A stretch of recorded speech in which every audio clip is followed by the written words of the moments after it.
And welcome to Coxmill High School for the second leg of the doubleheader tonight between the Lake Norman Copperheads and the Concord A's. First pitch of the night, we fouled off to the screen for strike one. A beautiful night here in Concord, North Carolina.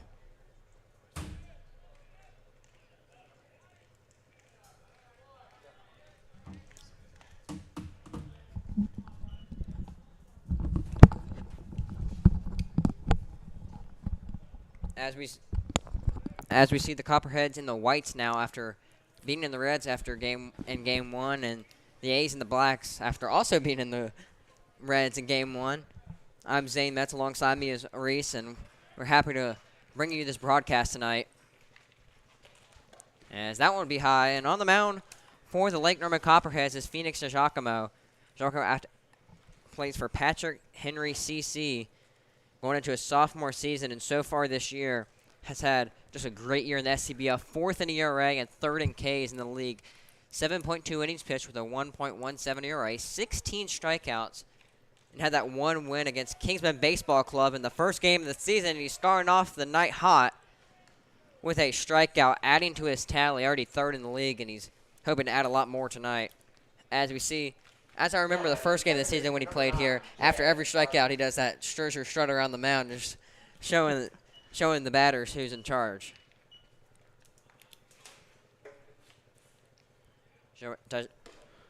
That one will be another strike as Giacomo is going after him early so far.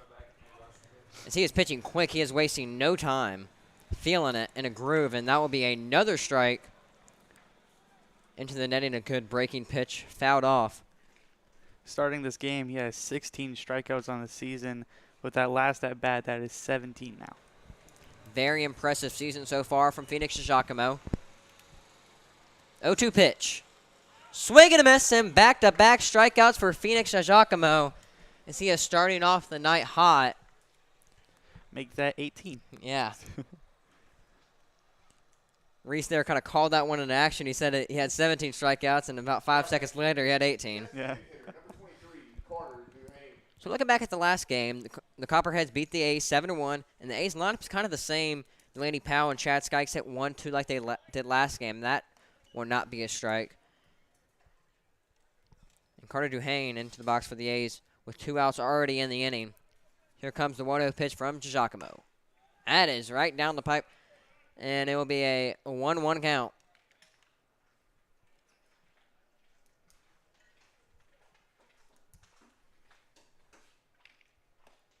And that one misses. 2-1 count for Giacomo. I talked to Giacomo after that dominant performance where he got the win in the home opener, in the season opener for the Copperheads, and he just said that he was really happy to be out here and be able to get some play time here in Lake Norman and show his skills, as he showed that curveball right there, and now even up the count 2-2. Maybe he's working on 19 right now. Yeah. And Giacomo, he's ready to pitch before the batters are even back into the box. He is ready to go, as that one will be low and outside, so the count runs full 3-2.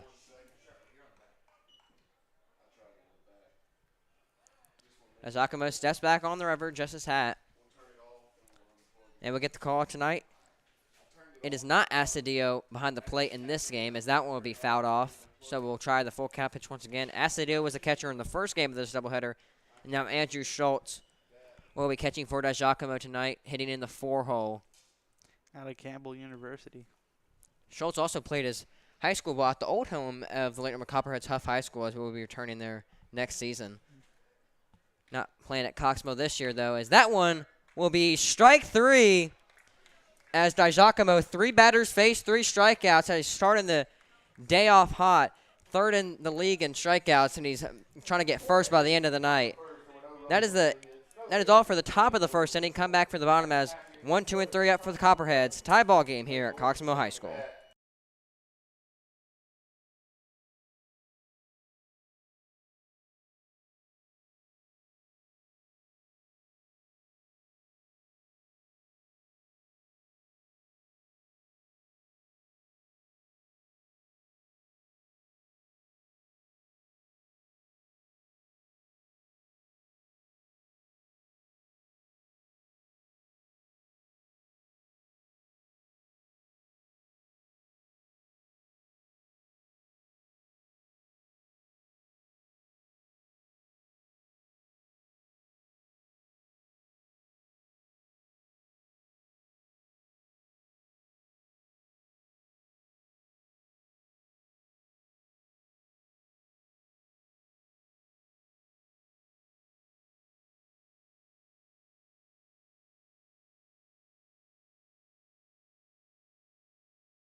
Welcome back here to Cox Mill High School.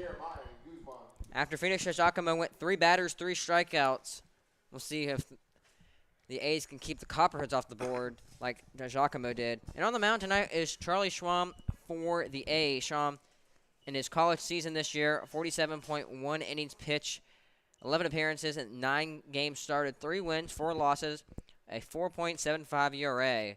With 40 strikeouts, as that one will be a ball. And so far in his Southern Collegiate Baseball League season, only 1 appearance, but that 1 appearance being a very good one. Only allowing 1 hit and 2 2/3 innings pitched against the Mooresville Spinners on June 8th on a 4-2 victory for the Athletics. As we see that one go high, and it'll be a 2-0 count. Leading off tonight for the Copperheads is Jeremiah Guzman. Guzman playing left field.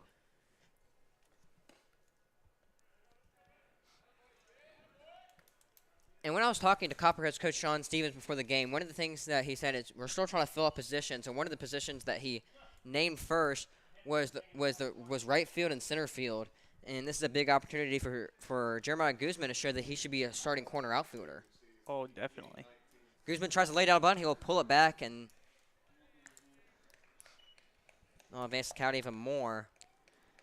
But the position that he said to me were middle infield, corner outfield, and still trying to figure out that center field spot. It's still very early in the season. These guys have been only together a week and a half, as that one is back into the netting, and we'll roll back to the umpire. Any position in the outfield's hard to fill. I mean, you needed someone with at least a decent amount of speed out there, and it's just kind of a free-for-all for whoever gets the job. And it's not even might not be who's best defensively. It's who works well together. Center field, right field. The center field has to be the leader of that outfield and be able to go with those guys. As that will be strike 3, as a great start to the night for Charlie Schramm, and that will be strike 3 looking.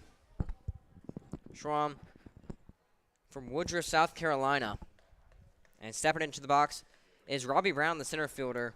And one guy that has speed that we were talking about now that comes to mind is hitting 5th for the Copperheads tonight, Kyrus Dawson.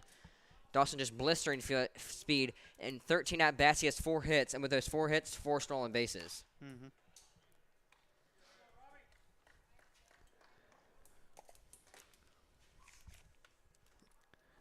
Robbie Brown from South Carolina Beaufort. He's going into his senior season there. 6'8" beast with a 167 average so far in the year. 1 hit, 2 RBIs, and 1 stolen base, as that would be a strike looking.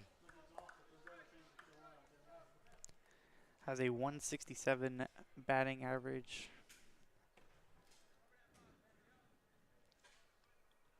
Schramm with the delivery. That will be low and outside.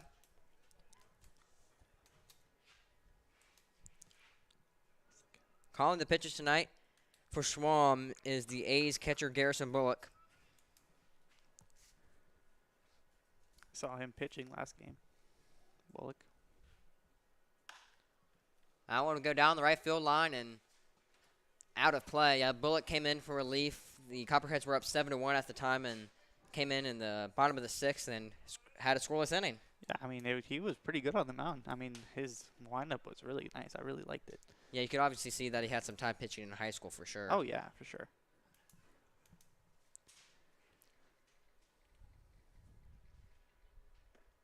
That one will be low. Which is kind of odd because he's usually either a catcher or third baseman for the A's. So seeing him pitch and pitch well is very surprising. And obviously you have to have an arm to be catcher or third baseman, having to slant it across the infield, and we definitely saw that arm pitching. Oh, for sure. That will be fouled off once again, and this is a great at-bat by Robbie Brown, almost in the double digits now. Yeah.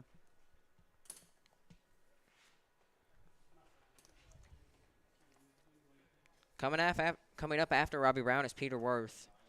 Worth playing first base tonight for the Copperheads.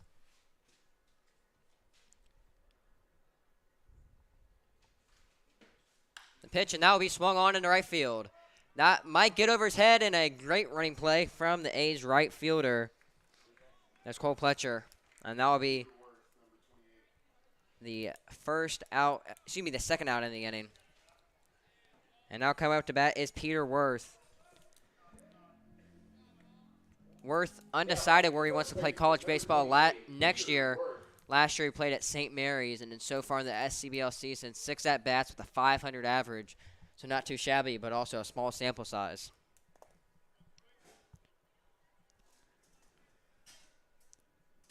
Worth will turn on that first pitch and send it into right field. And that will be the 3rd out of the inning. So through 1, scoreless innings for both teams as we'll be back here in the top of the 2nd inning at Cox Mill High School. Stick with us for some more SCBL baseball action.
Welcome back here to Cox Mill High School, the summer home of the Lake Norman Copperheads.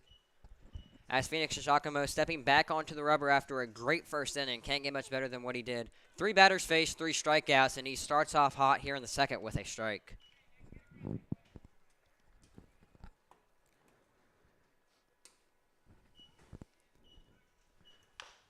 That one will be grounded. Foul. So Giacomo up in the count 0-2. Nick Alderfer in the right-hander's batter's box SAB and trying to fare better than his counterparts did earlier in this game. Definitely a pitcher's count here. 0-2 for Giacomo. We'll see if he can get 4 straight strikeouts.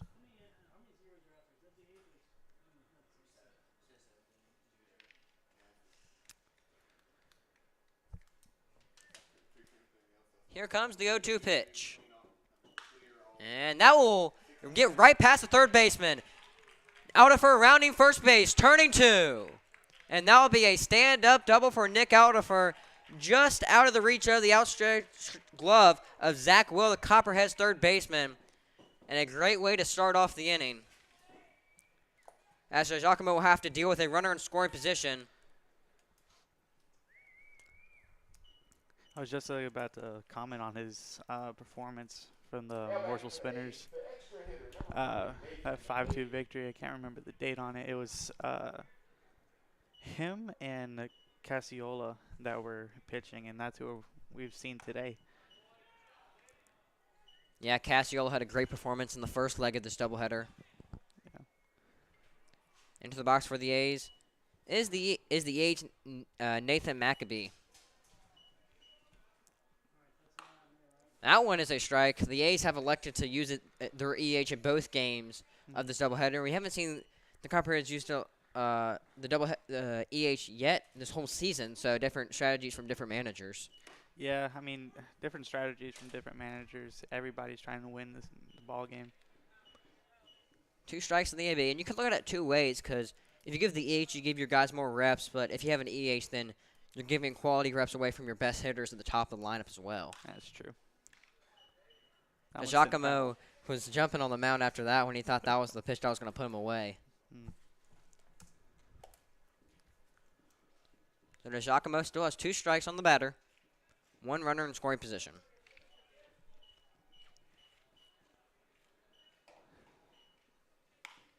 That one will be lined into center field, and that will bloop down. Runner will stop at third base, and that might have been a smart decision as the Copperhead center fielder, Robbie Brown, fired that one in there.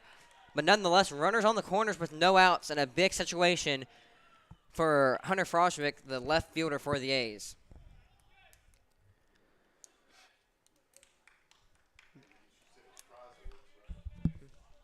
Was it?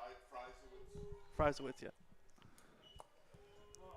Frysowitz stepping in left-handed batter's box. Frysowitz playing left field tonight for the A's. Giacomo facing some adversity early in this one, and that was a big swing and a miss. Frysowitz. We'll see how Giacomo deals with this adversity early on. Runners on the corners, no outs. We'll see if he can get out of this jam. See what he can do last time and get all those strikeouts. Some strikeouts would be very nice right now. So he fires that back to first, and the runner on third faked the run to home, then decided to go back. Didn't want to end up out. See if we can get 20 on the season. Now Giacomo, and that one will be fouled off into the netting. And if you're betting on who's going to win the strikeout king by the end of the season, Giacomo might be a good man to pick.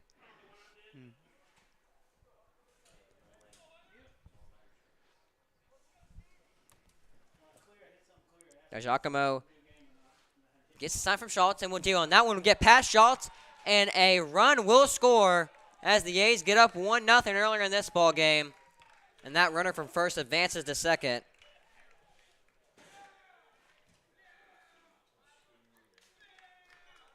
That Giacomo, as of right now, is only 2 strikeouts away from tying the lead for the strikeout king in the SCBO.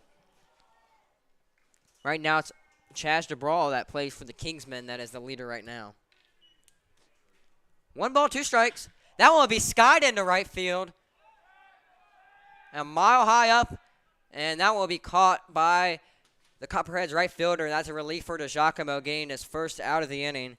His right fielder, his right fielder, Kyrus Dawson, helping him out on that one. So good riff from James Newsom right there, and Garrison Bullock will step in with 1 out and 1 runner on, that runner being in scoring position.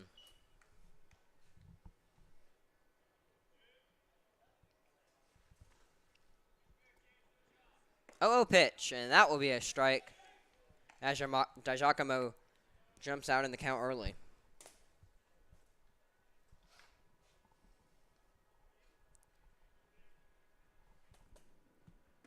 That one will be inside. Count runs even.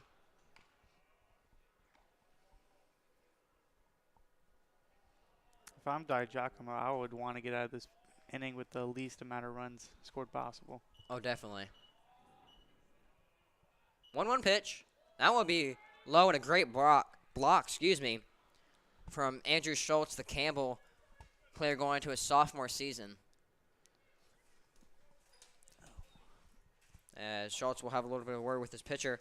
For everybody keeping track at home, here's an update on the Southern Collegiate Baseball League standings. In first place, we have the 5-2 Lake Norman Copperheads.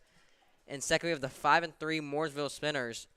Then after that, the rest of the pack goes the 4-3 Kingsman Baseball Club. Concord is 2-4 in the season, and then the Carolina Vipers 0-4, looking for their first win of the year.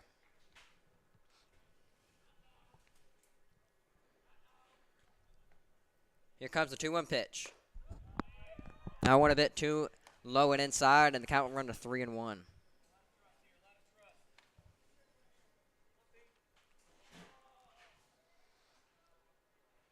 So Giacomo gets the sign from Schultz, and that will make the count run full.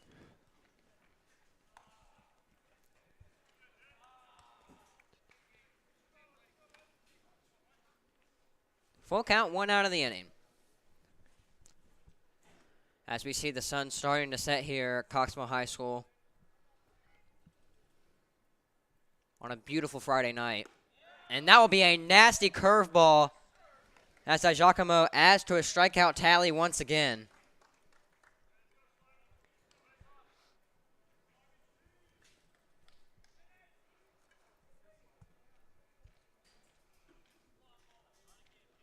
So now 2 outs in the inning after that strikeout.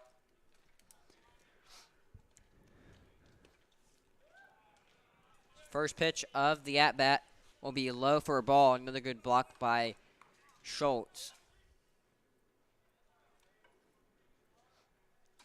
The A's keeping relatively the same lineup with only 2 players changed from the first game.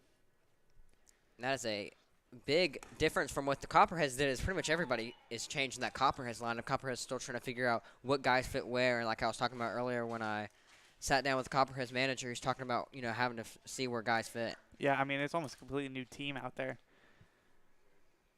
And he talked about the massive amount of depth he has, and he said it's a good thing and a bad thing.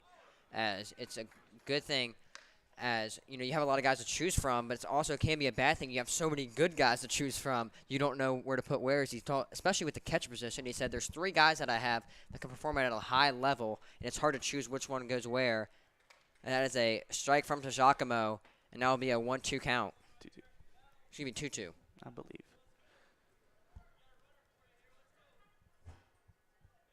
Giacomo trying to get his 5th strikeout of the day here. And that will be strike 3. As Giacomo, 6 outs, 5 of those being strikeouts as his day continues. And now he is tied for the SCBL lead in strikeouts. Stick with us for the bottom of the 2nd inning here at Cox Mill High School.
And welcome back here to Cox Mill High School for the bottom of the 2nd of the inning.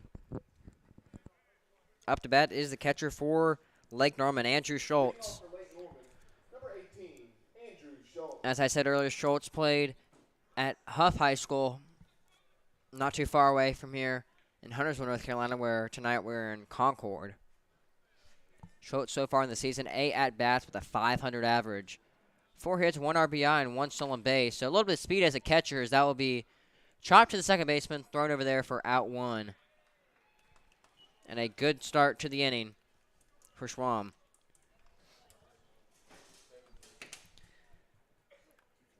And now up to bat for the Copperheads is the speedy Kyrus Dawson. Dawson, normally a center fielder tonight, playing in right field. Now batting for Lake Norman, the right fielder, number 17, Kyrus Dawson. Kyrus Dawson undecided where he wants to play next year. Wherever he does, he'll be a junior. 13 at-bats so far in the season with a .308 average, 4 hits, 1 RBI, and 4 stolen bases. So you can obviously see the speed, and the speed was almost used there on the bunt. That would have been perfect timing if he would have got on there with the bunt. Last time he played, the A's had a very good game. 3 hits, 2 runs, 1 RBI. So Concord is a team he likes playing, obviously.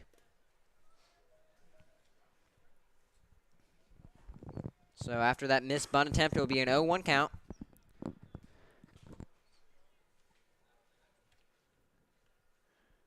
Dawson late on that one, and he'll go down 0-2.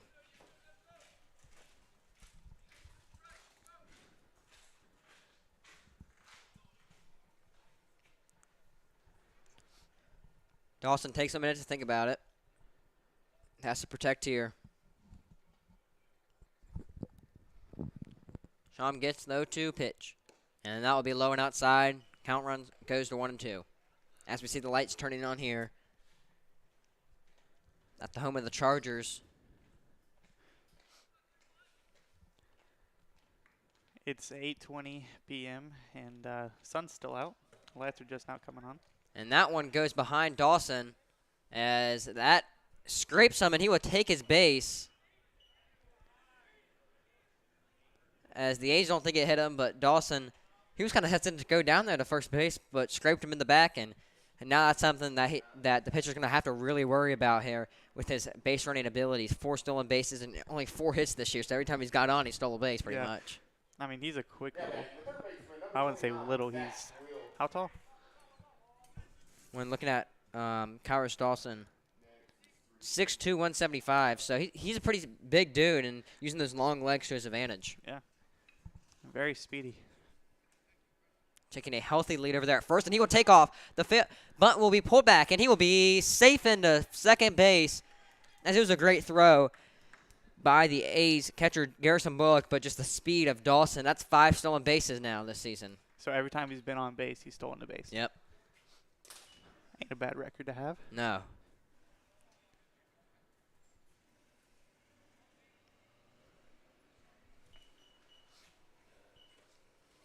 And I was surprised that Shrum didn't even try to look over at him because he was taking a healthy lead over there. I know. First. I mean, he was almost halfway to and second. he will steal second. Well, no, he will have to go back to second as the catcher gets it, fires over to second, and that will be a double play as Kyrus Dawson caught stealing, and the failed hit and run attempt will result in a double play, a big turn of events for the Copperheads, and the A's dugout was fired up after that one.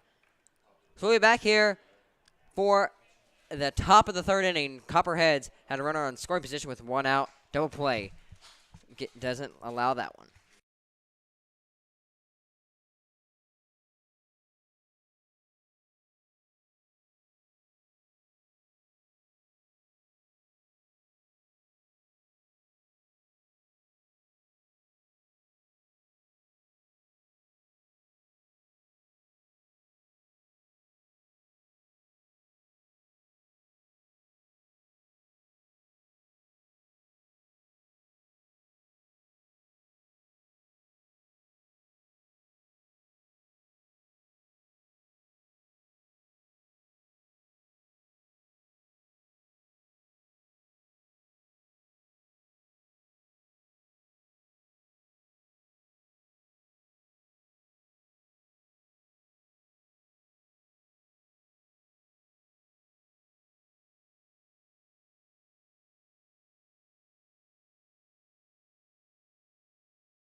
And welcome back here for the top of the 3rd inning. Phoenix Giacomo steps back on the rubber, talking to his 3rd baseman over there, playing 3rd base tonight for the Copperheads, Zach Will.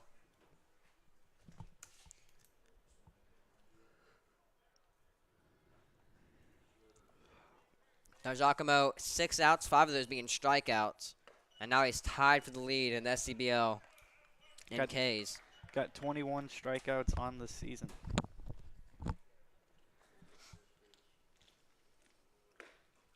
He has 20? 21. So the count runs even 1-1.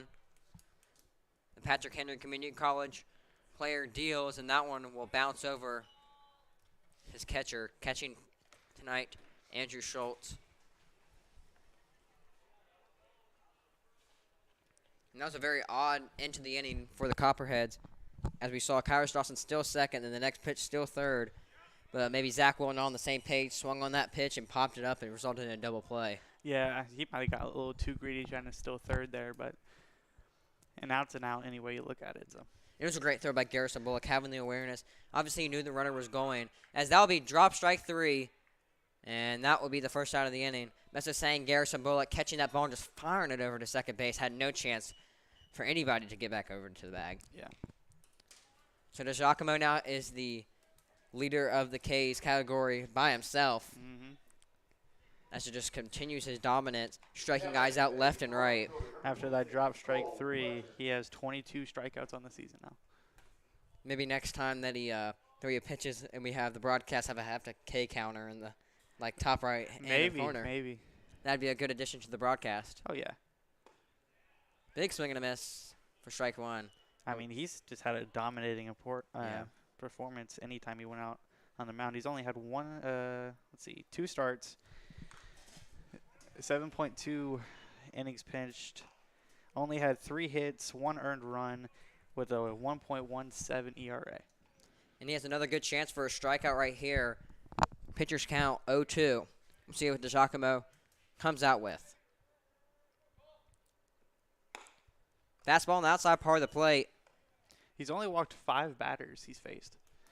And that's very impressive because normally you see a guy that has a lot of strikeout power, also sometimes has control issues, but this is not one of those pitchers. No, I mean, with only 5 walks, he's phenomenal out there on the mound.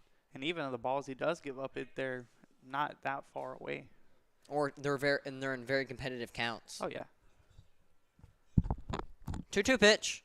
That will be low, and that will run the count to full. Might have jinxed him there. Yeah, hopefully not. The announcer jinx is definitely a thing.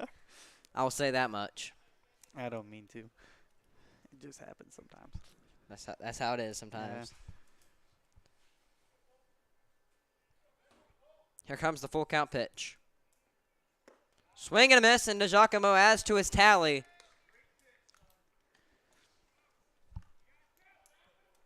As he does the sure strike once again around the mound.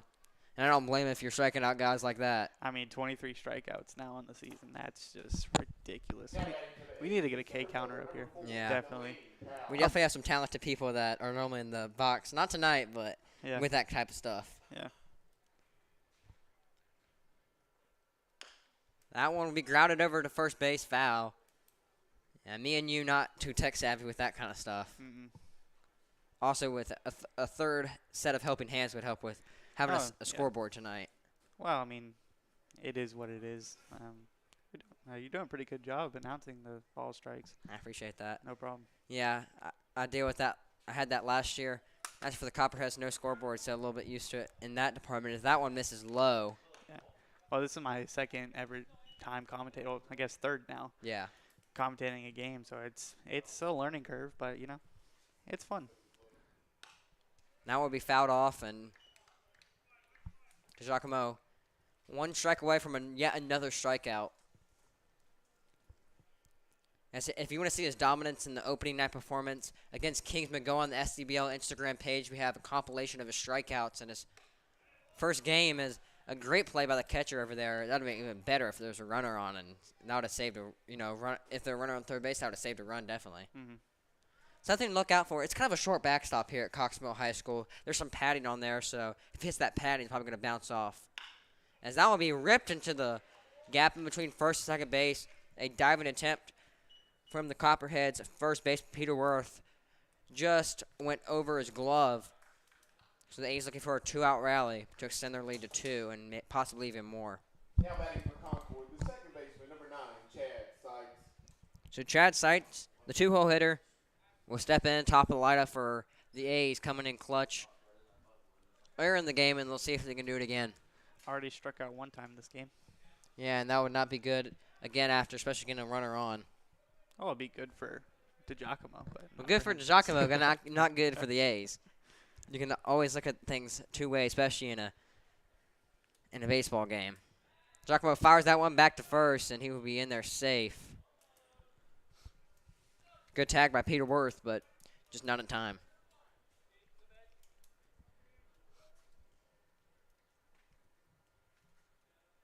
DeGiacomo gets his sign from Schultz. And that'll be a strike on the outside part of the plate.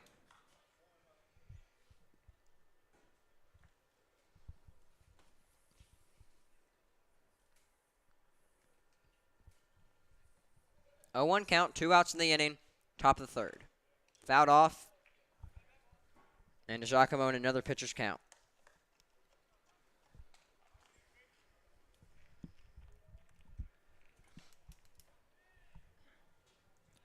No balls, 2 strikes, 2 outs in the inning.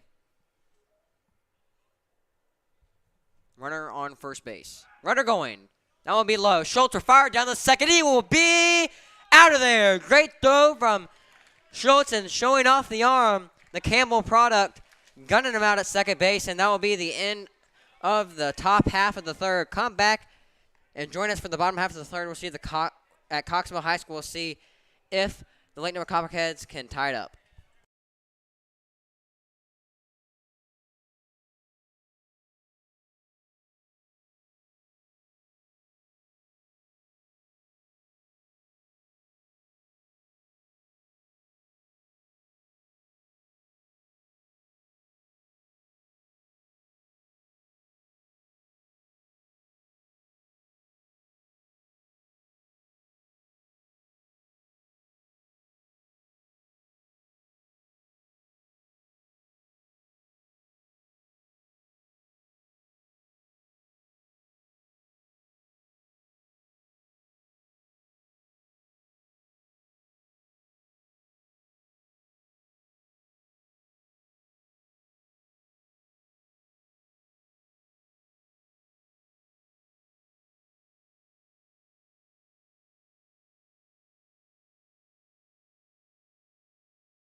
Coming up for the Copperheads is 7-8-9, and first is Connor Pfizer, the DH tonight for the Copperheads.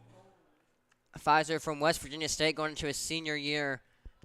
Not many at-bats this year. 2 at-bats, 0.00 or 0.00 average, but 1 run. His only appearance of the year was against the A's, though. Make sure to join us on Monday night for some more Lake Norman Copperheads action where they play the Carolina Vipers. Vipers still trying to get their first win on the board. So either be a good chance for the Vipers to get their first win or a good chance for the Copperheads to play a struggling team and get another win. Yeah, I mean, the Copperheads have had a demanding first couple games on the season.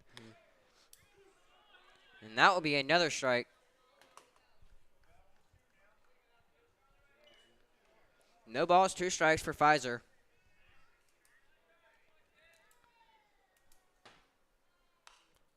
Pfizer fouls that one off and into the netting.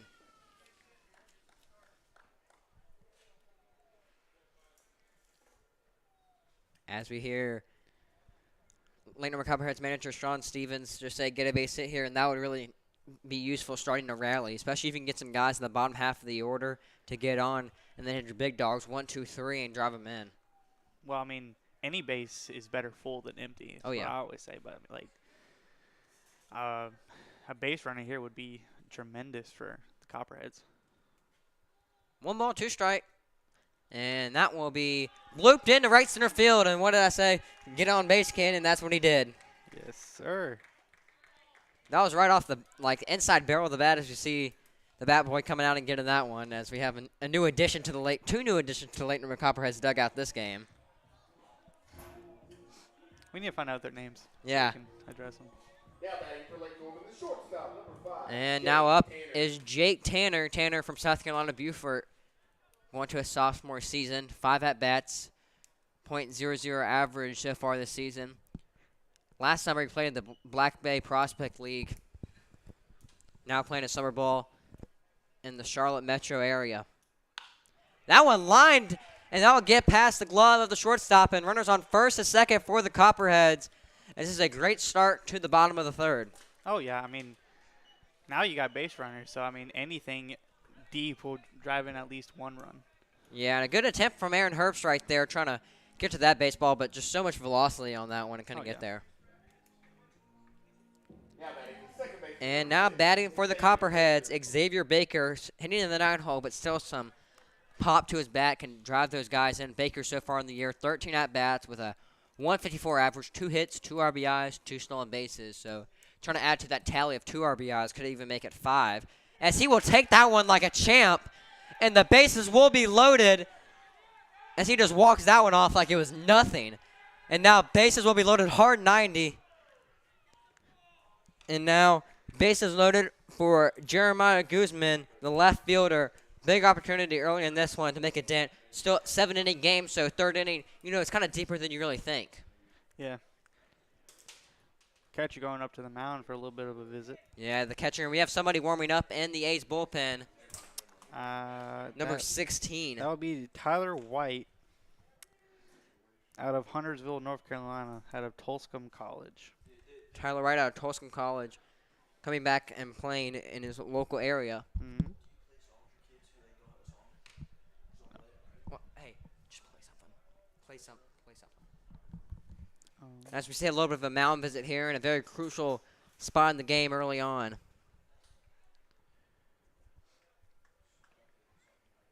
It's after you think, you have a guy warming up the pen, you're just saying, hey, get through these guys, maybe prevent it to 1 or 2 runs. If you only allow 1, it's still a tied ball game here. So just kind of, stop the bleeding, put the Band-Aid on it. Well, managers don't want the bases loaded with 0 outs either. So, I mean, he's either going to have to strike out the side or get minimum damage done. We see that manager looking over to the bullpen. It looks like Tyler White might be coming into this baseball game. He's walking over. And that might be Charlie Schwab's night. As we see back-to-back games, the Concord A's manager very quick to pull their pitchers. We've seen that in the first game and now here in the second game. Well, the first game was after the first inning. Yeah. He's at least got through the third, well, not through the third, but 2 innings. 2 innings on him. Well, that is all for Charlie Schwab's night. That will be no earned runs so far, but 2 runners in scoring position, so that can run that up. As we have Tyler Wright on the mound, we will let him warm up and come back to you here soon for some more Copperheads baseball.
And welcome back here, Concord, North Carolina, as it's becoming a beautiful sky here tonight. Pinkish blue out in the distance, as you can see on the live stream. And it was a crazy sky last night. It was like orange out there. I don't know if you saw that last night. I wasn't outside anytime last night, so I did not see it. It's better than black than what it was earlier today. It was just pitch black out It was there. it was like a peach color last night for about 45 minutes. It was something really weird is that will be popped up and foul as the catcher's looking for that one, and that will drop as the A's catcher, Garrison Bullock, was looking for it. Could not find it in the skies. Those ones that are hit so high up are hard to find. And the new pitcher on the mound for the Concord A's is Tyler White. White, a local kid from Huntersville, North Carolina, played his high school ball at Hopewell High School. And Tusculum College is where he plays now. No balls, 1 strike. White trying to get out of a jam here that was forced by his pitching counterpart, Charlie Schwam.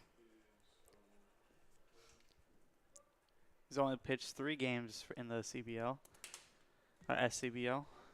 He's got a 2.45 ERA, 3.2 innings pitched, 5 strikeouts, which is nice. Nice, a lot of strikeouts in those small amount of time, and not that many innings pitched, but a good ERA nonetheless. Yeah, 0 wins, 0 losses on the season. That one fouled off and behind. 1 ball, 2 strikes. With him only going 1 inning from the last 3 games he's pitched, you can only think it's only a temporary solution for the A's right now. Yeah. I mean, you can look at it many different ways because the A's have had to go through their bullpen last game. That's when I was talking with Coach Sean Stevens earlier, is that he was saying that them having to go deep into their bullpen was, had an effect on what they chose pitching-wise tonight. As that'll be a swing and a miss, and he'll be tagged out for out 1. So if Tyler White can get out of this jam, that would be, a great job from him. Only allowing 1 run still.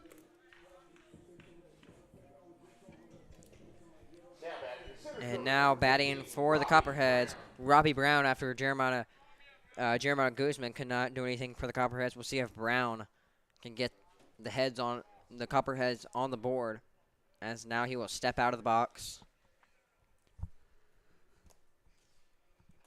As if you're a Copperhead fan, you might remember there's a Tyler White on the Copperheads last year, but he went to West Virginia State, so same name, same sport, but different person. As he definitely went around there. But no, actually, we'll say he held up it. The A's dugout not very happy with that, but the umpires have a better view than I do up here. Doesn't mean I still have my opinion, but... Well, I mean, you can look at it several different ways. We don't have a camera out there, so we can't really tell. Maybe a GoPro cam on the umpires would be something that we need. Yeah, maybe. I think that would be a good addition. Yep.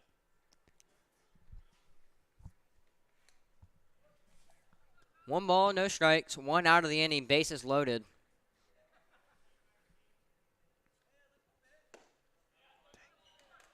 And that'll be a swing and a miss, 1-1. Good hack there from Robbie Brown. It really was. Trying to drive home 4 runs right now. Yeah. Peter Worth on deck after Brown. Robbie will foul that one into the netting.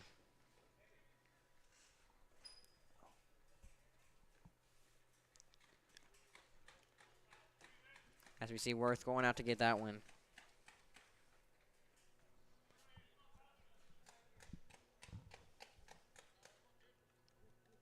Here comes the 1-2 pitch. And that one will be low as the count will run to 2-2.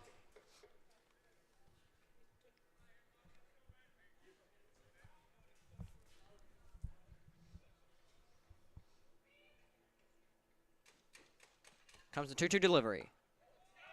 And that one will be low, so the count will run full. Full count, 1 out, so a big situation here for both pitcher and hitter. Bases loaded, too. If he walks, and run scores. And swing and a miss as a massive pitch from Tyler White, as that's 2 batters, 2 strikeouts, and he might just get the A's out of this jam.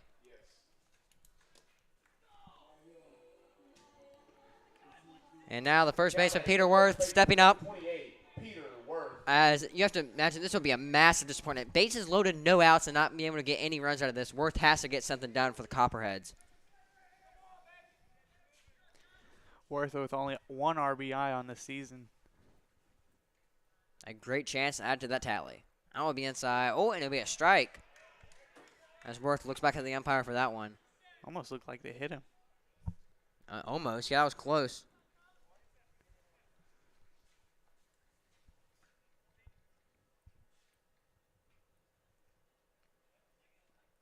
0-1 pitch. Low and outside, 1-1.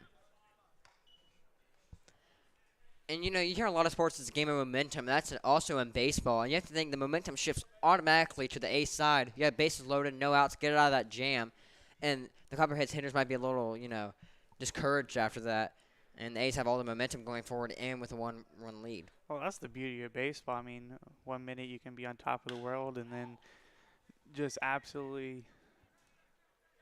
As that will be skied into center field, and that will be out 3. So Tyler White coming up big for the A's. I see all of his teammates congratulating him after he just saved them there. Bases loaded, no outs. Tyler White, 2 straight strikeouts and a pop out. We'll be back here for the top of the 4th inning as the Copperheads still down 1 run.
And welcome back here. As I would like to make a correction, that is the same Tyler White as the Copperheads had last year. So coming up big against his old ball club. Still on the mound for the Copperheads, Phoenix Giacomo. Copperheads still losing in this game, but still a great pitching performance by Giacomo. As that will be through the gap in the Copperheads dugout, getting rowdy over there. As the momentum is on their side.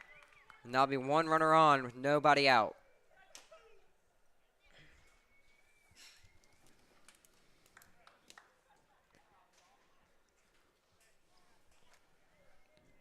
As we saw 2 double plays from the Copperheads last game, and another one will come in clutch right now. So 1 runner on, no balls, no strikes, no outs in the inning. Giacomo fires it back to first base, and the runner will get in there safe.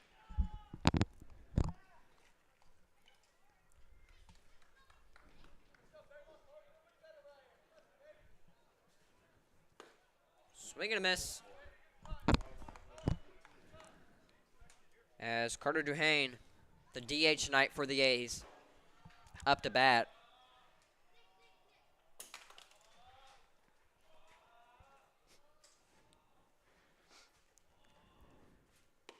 That one will be a strike, and Giacomo owning the count 0-2.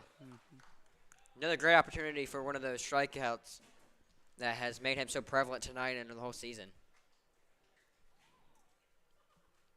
Giacomo fires back to first, and the runner will be back in there safe over there at first. Is second baseman for the A's, Chad Skikes. We saw Skikes play shortstop last game, and then now switching over to the other middle infield position. Yeah, like I said earlier, they basically have the same team besides 2 people out there. And that will barely miss on the outside part of the plate. As we've seen the umpire like some of those on the outside part of the plate and not like them. It's been kind of wishy-washy sometimes. It depends on the pitcher. It depends on. There's a lot of factors that come into the strike zone. I want to be high to be a 2-2 count. So Giacomo thought he had strike 3 2 pitches ago, and now the count's even.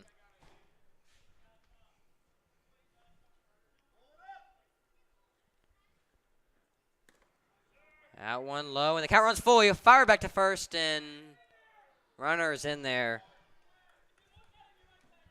It's a good idea from Andrew Schultz there, trying to fire it back, but just not in time. The A's dugout very vocal. Yeah, it's very excited. A lot more vocal than they were last game, that's for sure. Well, A lot more to cheer about this game as well. I mean, it's only a 1-run lead, but it's baseball. You never know what can happen. Yeah.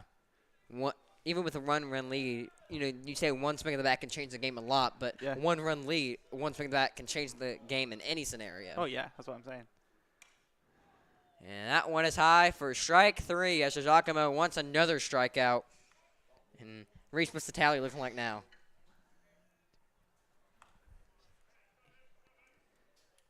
Looking at 24. 24. So 3 strikeout lead. Number 22, Nick Oliver. And Nick Outterford, the third baseman for the A's, steps into the box.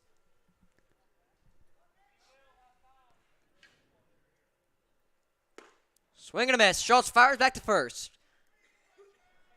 And Skikes will be in there safely. Schultz not afraid to show off his arm tonight, firing it back to the first. That's the 3rd time so far. Yeah, I mean, he's taking a pretty decent lead. Well, now he's shortening it up, but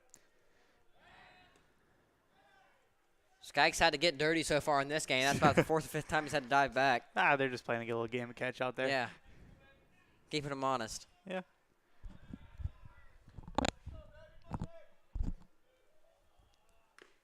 And the bat flies out of his hand. Bat went farther than what the ball did. Yeah. The bat had a double right there. I know. It went out of the ballpark as well. I know. You hear one athletics player yell friendly fire trying to take out his own teammates over there. I mean, throw it right at the dugout. Yeah. I've had that happen once. I was in Arizona in spring training, and Nick Castellanos' bat about flew up like about a row and a half away from me. Oh, really? Yeah. Oh, that's cool. Well, probably not that cool, but. I mean, it would have been cool if I got the bat. Oh, yeah. Might need a little bit more pine tar in that bat to keep it secure in his hands. Yeah. It is a wood bat league after all. Yeah. 1-2 count. Good block by Schultz behind the plate. And that comes with not the lack of home runs, because there's definitely home runs in this league, but you don't see as many home runs in the SCBL as you would in normal college baseball, just with the bat, because, a metal bat might add, 30, 40 feet to a really good swing. Yeah, I mean, BB core bats are just insane with adding extra. Especially with a park like this. Yeah. That one low, and the count will run full. So imagine these college guys with the BB core bat in this ballpark. I think every game would be double digits. Oh, yeah, for sure. I mean, you would have at least 2 home runs each inning, So I feel like any guy, anywhere that the outfielders are standing right now, if you hit it right there with the wood bat, that's probably out. Yeah. Full count, 1 out. And that will be blocked by Schultz, but ball 4. As Giacomo will walk once another batter. Still 1 out of the inning. Runners on first and second. First walk of the night for him. As you talked about earlier, his great control, and right there, his first walk of the night, still, great control overall tonight. Yeah, only 6 walks on the season so far, so it's not bad. I mean, only 6 walks and, 24 strikeouts. Yeah, not too bad. It's not too bad at all. Nathan McCabe will step into the box, and we'll watch that one go by for a strike. As something to note, there's nobody warming up in the Lake Norman Copperheads bullpen for Giacomo right now. So obviously, manager Sean Stevens has some faith in him. They will try to roll 2. There goes 1. And there goes 2. Giacomo gets out of a jam, as that is a big pitch and a big double play turn. The 3rd one of the doubleheader for the Lake Norman Copperheads. We'll see if Lake Norman can get on the board and tie this ball game. Stay with us for some more Southern Collegiate baseball action.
And welcome back here as the ex-Copperhead Tyler White on the mound for the A's.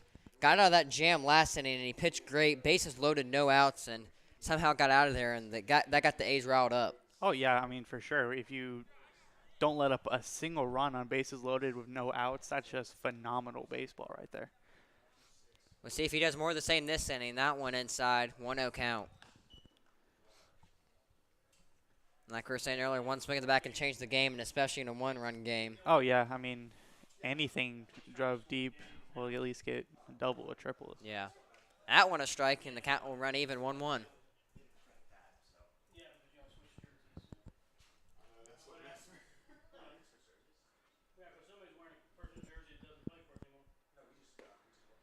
That one will be another strike as White jumps ahead of the count 1-2.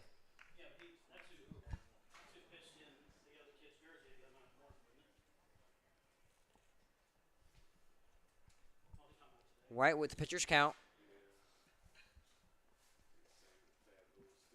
That one looped into left field and will not get down for the first start of the inning. Catch over there by Hunter Freiswick, the A's left fielder tonight.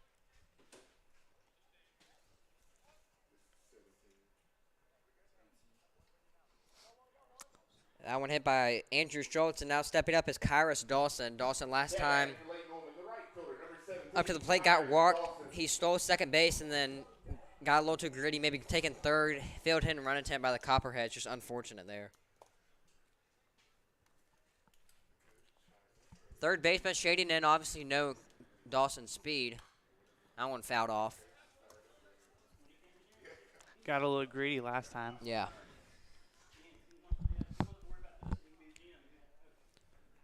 Dawson steps back into the box. 0-1 count, 1 out of the inning. As the sky's getting darker, it's kind of a Cox Mill purple shade now in the sky. A lovely shade of purple. Yeah. A little bit of pink in left field as well. Yeah. Significantly cooled off from the start of the first game. That one will be chopped over to second base. Dawson trying to show his speed, but that one too easy for the A's second baseman. That'll be the second out of the inning.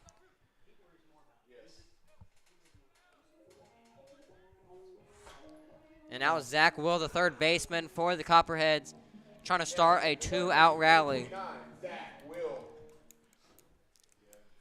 Will going into his senior season at his third college. Yeah.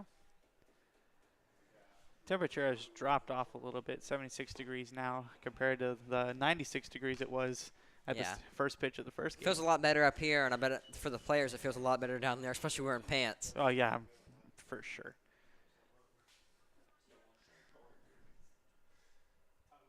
A 1 pitch. That will be low, and that will even up the count. 1-1.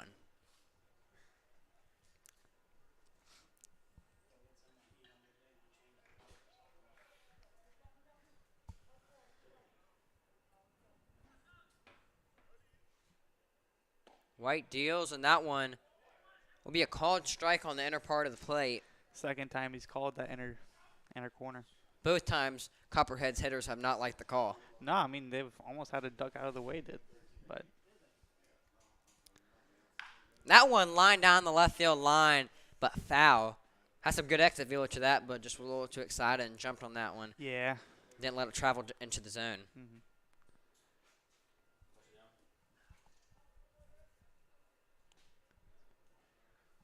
The count still at 1-2. White deals. Swing and a miss, and White will get out of the inning once again. So the Copperheads stay scoreless.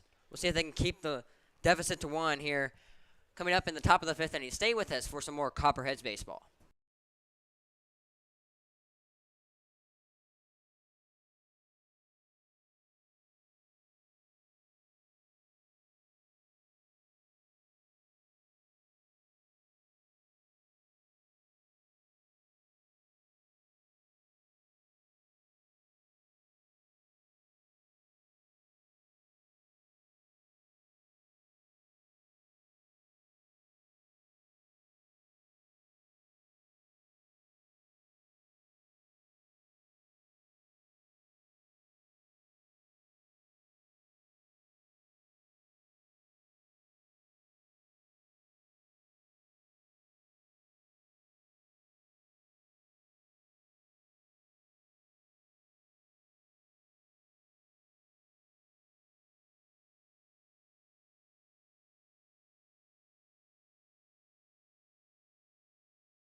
Welcome back here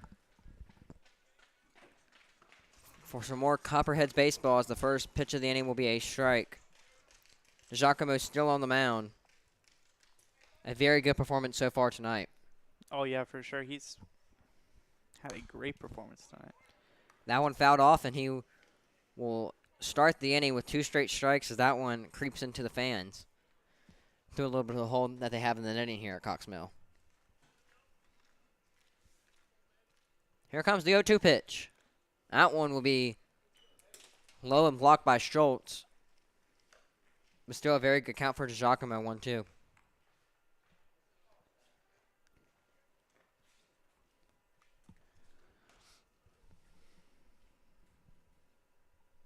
Here comes the 1-2 pitch. Swing and a miss, and that will be once another strikeout for Giacomo. He is absolutely dealing tonight. And it takes a strut around the mound.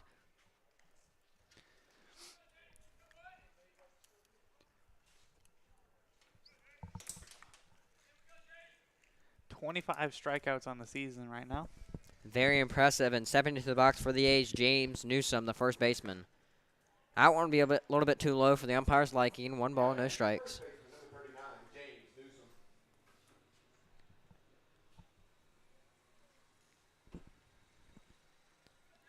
Newsom swing and a miss. 1-1. Newsom, a very tall guy. Obviously, that's why he's playing first base. But definitely can get some power behind that baseball once he connects. Oh, yeah.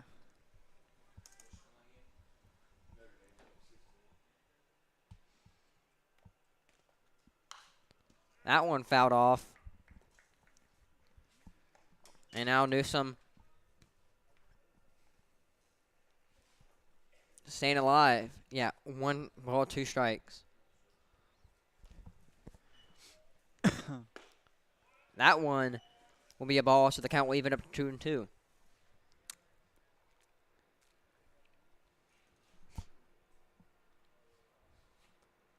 Now Giacomo gets a sign from Schultz. And that one will be down the right field line. That one will stay fair. Runner running around second. Kyrus Dawson getting that one from the corner. And he will put up at second base. Good job by Kyrus Dawson controlling that one. But Giacomo now has to work with a runner in scoring position. As we see the Copperheads bullpen still not active, so obviously a lot of trust in Giacomo. And one thing that kind of stood out to me for Giacomo is him being able to work with different catchers, because the first night he had dominance, got the win against Kingsman with Astudillo behind the plate, and now he has a different catcher that's obviously different, maybe different signs and all that stuff. So being willing to work with different catchers is a great capability to have. As that would be a swing and a miss for strike 1. As I was saying earlier, it doesn't look like there's anybody warming up in the pen. Well, about 15 seconds later after I said that, 2 guys head out to the Lake Norman Copperhead bullpen. I believe that is Ari Gordon, if I'm not mistaken. No balls, 1 strike, 1 out of the inning. 1 runner on second base. Yep, number 37, Ari Gordon, warming up in the bullpen for the Copperheads. Ari Gordon going into his senior season at Charlotte. One of 2 Charlotte pitchers we have here on the Copperheads roster this year.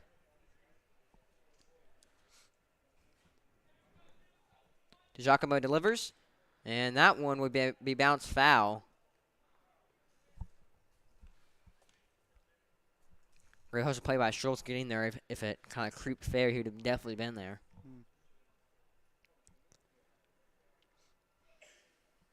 Giacomo now 1 strike away from once another strikeout.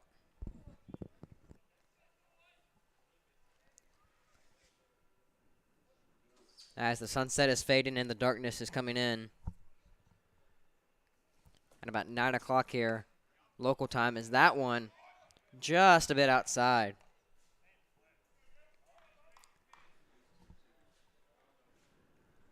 Two balls, 2 strikes.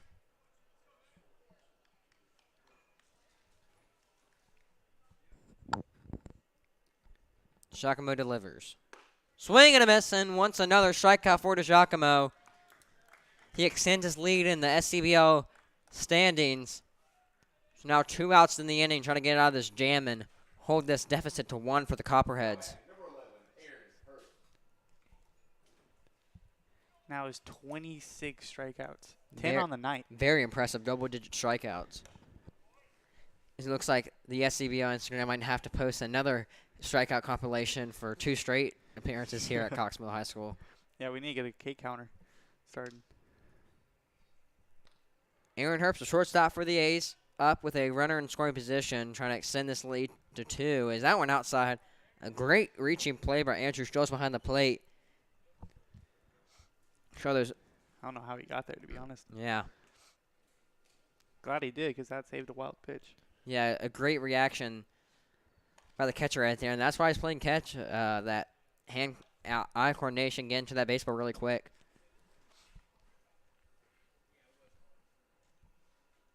And Schultz will go talk to his pitcher, DiGiacomo, after that 1-0 pitch. You have to imagine if DiGiacomo gets out of this inning, you got to be very impressed about what he did tonight. Yeah, for sure. I mean, 10 strikeouts on the night, getting him 26 on the season. I mean, that's just amazing. Yeah, he'd be going through 5 innings, only allowing 1 run. You got to take that every time. Just unfortunate that the A's pitching staff has been stepped up to the table, something that it's been complete opposite what they did in the first game of the doubleheader. Giacomo gets back in the count with that strike. And that will be low and get past Schultz as the runner will advance to third base standing. Giacomo does not have to worry about a sacrifice fly opportunity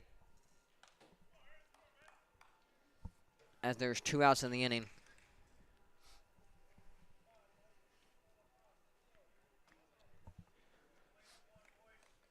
Schultz from Campbell University, they did make it to the Super Regional for the College World Series, but they did get beat by Tennessee 2-1 in that series. Yeah.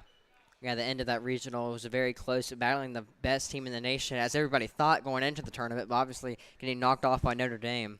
Yeah, that hurts me in my heart. I'm a Yeah. big Tennessee fan. Really? Yeah, it hurts, man. But it is what it is. It's baseball. Yeah. Like, there's no predictability. I was kind of rooting for Tennessee because if Tennessee won, I announced for 2 guys for Tennessee last year in the SCBL. Yeah. So I'd been able to announce for a D1 and a D2 national champion, as we have North Greenville this past season, then Wingate the season before that, 2 powerhouses in the Carolinas.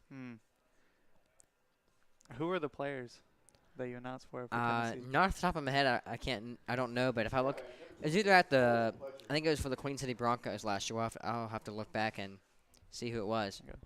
I think both of those guys made first team All SCBL last year. Yeah.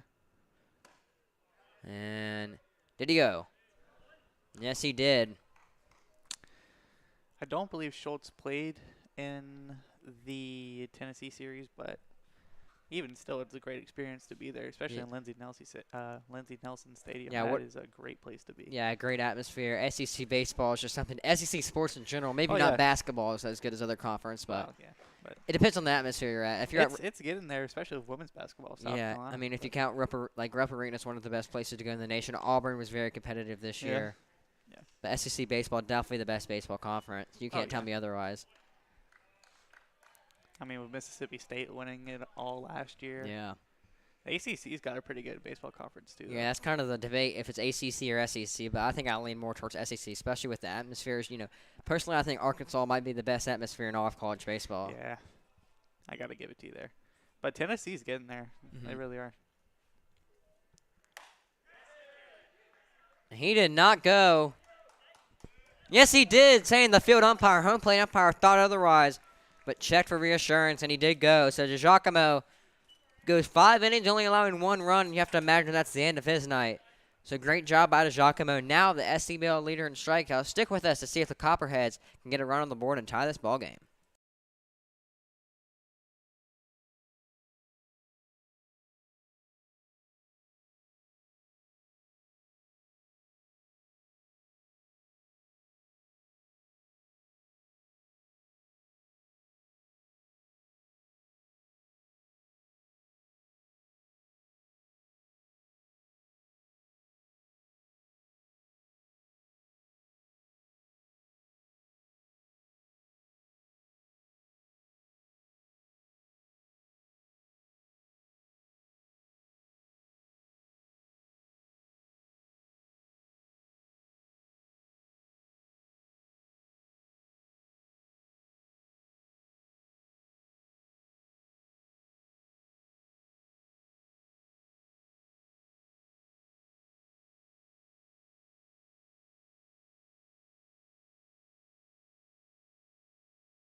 Welcome back, and leading off for the Copperheads is the designated hitter Connor Pfizer.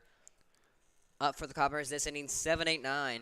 Last time the bottom half of the order stepped up, got on, bases loaded, no outs, but top of the order for the Copperheads couldn't capitalize.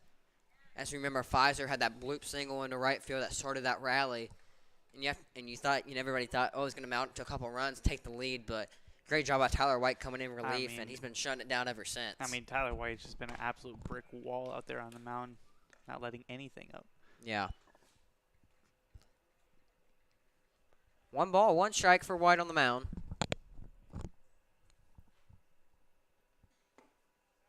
That one will be low. White facing his old team. Different field, same team. As the Copperheads will be returning to Huff High School next year, but maintenance being done to the baseball field there at Huff High School. That's why we're here at Cox Mill this year. Great facilities both places.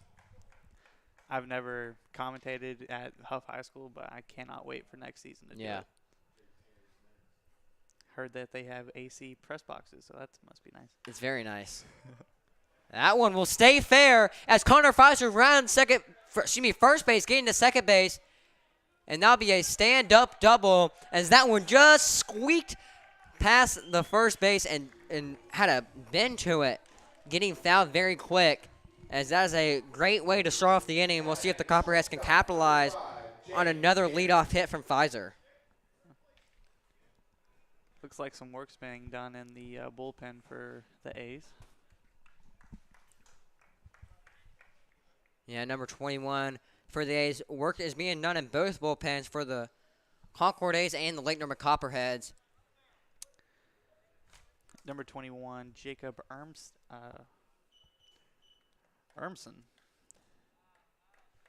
is warming up for the A's in the bullpen.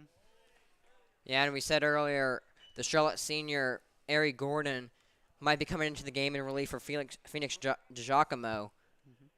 So far this year, Gordon 3 innings pitched with a 9 ERA, 6 strikeouts. So out of the 9 outs that he has, 6 of them have been strikeouts. 1-0 pitch, and the bunt has been laid down, but foul.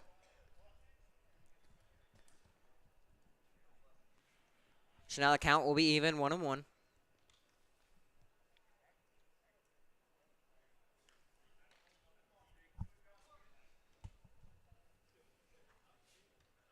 One ball, 1 strike. Runner on second base.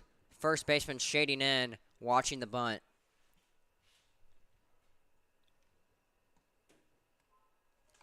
Bunt being laid down, and a great play over there by Xavier Baker in the on-deck circle, getting that ground ball.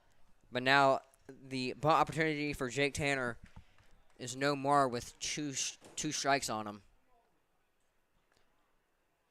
Tanner yet to get on base so far this season, so a bunt would be a great way to do so.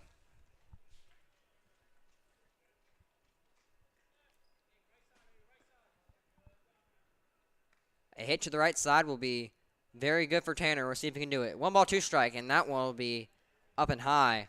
And 2 balls, 2 strikes. You gotta think you're looking for an outside pitch. If you get an inside pitch, obviously you want to turn on the outside, drive that to the opposite field. Even if it's a ground out, you're still advancing that runner. Oh, yeah. I mean, if you advance your runner to third, you got a lot more opportunities. And that one will be up and caught by the second baseman. It was hit to the right side of the field, but you don't want to pop up. Yeah. I mean, if it was deeper, I mean, you could have took it as a sac fly. Yeah. Tag up from to third. That one kind of jammed him, so yeah. No possibility for that. We'll see if Xavier Baker, the man out of Wagner College, can drive that runner in and make this a tie ball game. Baker, a high school state champion in 2018, his senior year. That one will be inside, and Baker, very surprised. That's the third time tonight that we've seen something where a guy's getting out of the way of the ball, and the umpire said, hey, that's a strike, man. He's very generous on that left side. I mean, you have to imagine if you're Tyler White, you got to keep pounding that inside part of the plate. I mean, yeah. I mean, if the ump's going to call it any day of the week, and then just keep pounding it. White looks at a sign from Bullock. 0-1 pitch. Low and outside, good take there by Xavier Baker, and that runs the count even.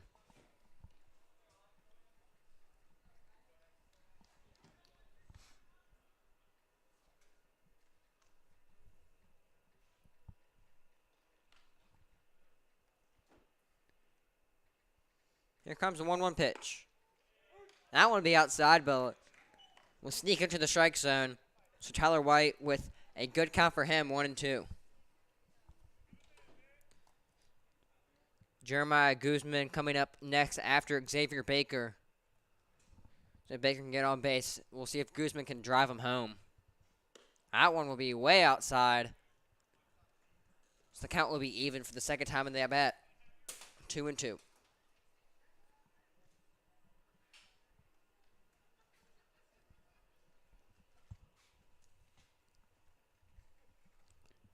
White comes set. Here comes the 2-2 pitch. And he will take that one off the noggin. That is the second time tonight a Copperheads player has took one off the helmet. Luckily, both times have been good. Yeah.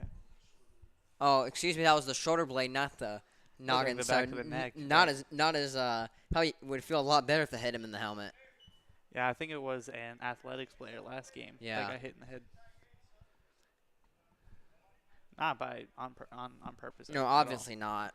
I mean, It's not like, for example, we'll just say college baseball where there are rivalries. This is just, fun summer baseball. Obviously, you're here to win, but also here to get better. As we might have a pitching change, as we have seen somebody warming up in the A's bullpen, but not actively throwing.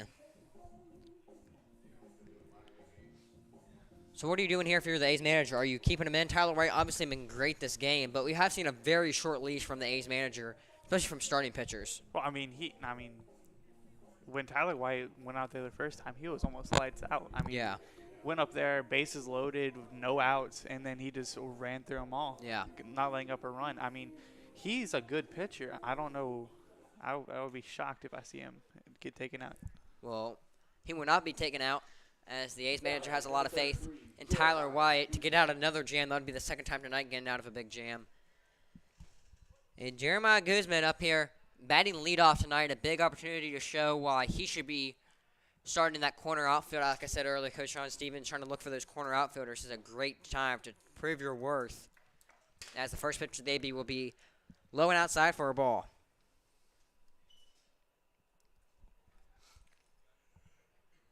Jeremiah Guzman, 3 RBIs so far in the season. A great chance to add more, as that is a swing and a miss, and the count will run even 1-1.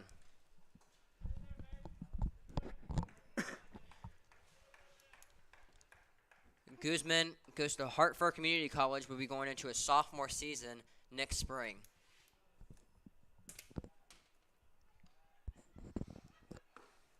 That one will be low and outside for strike 2, as that is a great breaking pitch on the outside portion of the plate.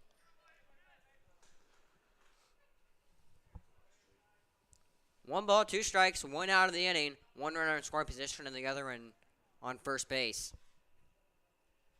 Here comes the delivery from White. That will be low, and a good block from the A's catcher Bullock, as he could have saved having only 1 guy in scoring position to 2 right there.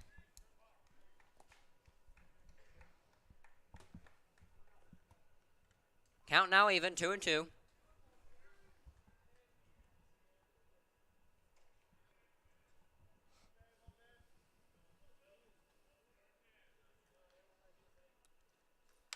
That one will be swung on into right field. Where'd that ball get down? Yes, it is getting down. 1 runner coming around third. No, he will stay.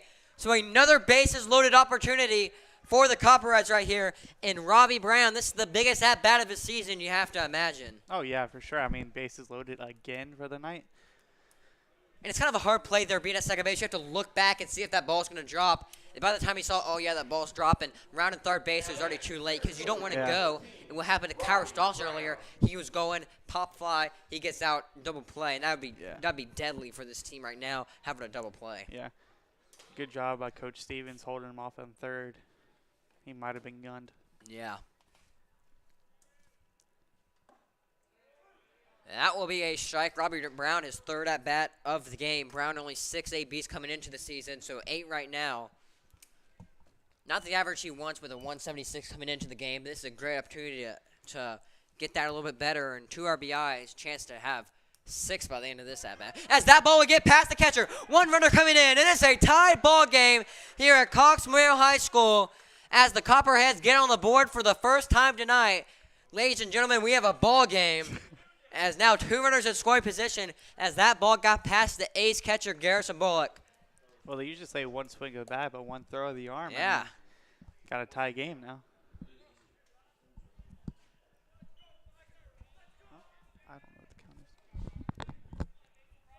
Now the Copperheads dugout is the one with the momentum. You don't hear much chatter from the A's now. As we do see somebody warming up in the A's bullpen, number 33, as that one will be fouled off over to the softball field behind us. And Robbie Brown, I was just saying, big opportunity to prove his worth here. And, he might not have to swing the bat. You can just let the ball go and you prove your worth. Yeah. It'd be number 33, Aiden Volkschnept. As that is a swing and miss by Robbie Brown. As he is not too happy. He swung on that, but still gets the runner into that at bat. So tie ball game. And Peter Worth, the first baseman for the Copperheads, stepping up to the plate. Now batting the first baseman, number 28, Peter Worth.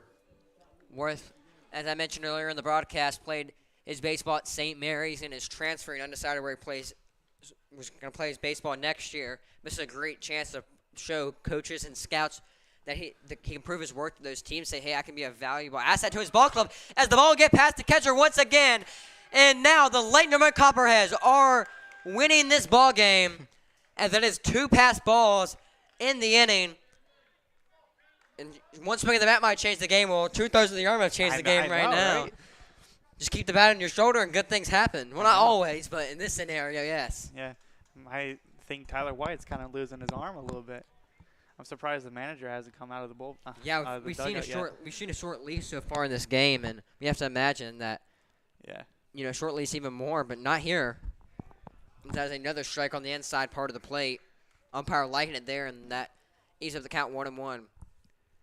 There is a pitcher warming up in the Athletics bullpen. Yep. That is number 33, Aiden Volkschnept, left-handed thrower. Volkschnept doing a couple pull downs there before he steps on the rubber. I'll be low, and a good block there from Garrison Bullock. Had 2 balls already past him so far in the inning. Don't want a third. That would be not very good for him. And just to remind the viewers here, 1 out of the inning, so a deep fly ball would probably score the runner. Not too far offensive here at Cox Mill, 355 dead center, 315 down the line. But still, if you put one pretty deep, there's going to be no shot for those outfielders. Yeah. I say the rule of thumb is if you drive them at them, it's going to be a 50-50 play at the plate. If they have to track back, it's going to be hard for them to get you out at home. Because usually college fields are way deeper than this high school field. But even still, a 355 dead center, that's not. And comparing to high school fields, this is a small high school field. This is the smallest you're going to find around here pretty much. I don't know what Huff was last year. But it's about 400 dead center. Wow. Yeah. And that will be ball 4, so now runners on the corners, 1 out for Tyler White. As this outing has gone south here in this inning, but double play could change that. It'd be a whole different ball game. For 1 run advantage for the Copperheads still, but a double play gets you out of this inning, and the A's still have manageable for them later in the game. Manager out of the dugout now for the A's. You have to imagine that's the end of Tyler White's night right there. And yes, we do see a pitcher coming out of the A's bullpen, so that'll be all for Tyler White's night. Great job in the beginning of the game, getting out of that jam, but created a jam of his own. So we'll be back here at Cox Mill High School. We have a new pitcher for the A's and a whole different ball game than we had at the beginning of the inning.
And welcome back here as we have a new pitcher for the Concord A's. Out of Crown College, Aiden Volkshep, the 6'3 sophomore out of Monroe, North Carolina. His last season for Crown College. His whole pitching stats here are 33 and 2/3 innings pitched, had 39 strikeouts on the year, and had a 5.61 ERA, 1 win, 1 loss.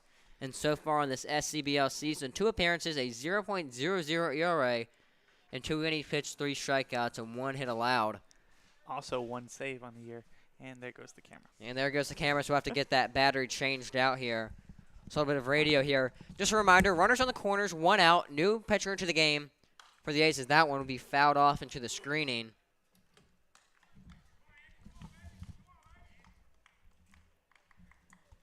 And Andrew Schultz, the catcher for the Copperheads, up to bat with that foul ball. It's a 0-1 count.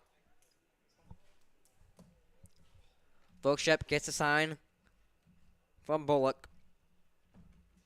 The pitch, that one will get through, and that is 1 run scored. And the Copperheads have a 2-run advantage here. As the top of the order coming in clutch here tonight for the Copperheads, as Andrew Schultz with an RBI double, and now Kyrus Dawson, the right fielder, up to about 1 out of the inning with his speed. You can't imagine they're going to turn 2 with anything here. Now batting the right fielder, number 17, Kyrus Dawson. Kyrus Dawson steps into the right-hander's batter's box. 0-0 count, 1 out of the inning. First pitch of that bat will be high and outside for ball 1. Volkshep coming in a tricky situation here. And we'll see if Kyrus Dawson can make his night a little bit worse. That first run allowed was not his, will not go to its earned run tally. That one will be low.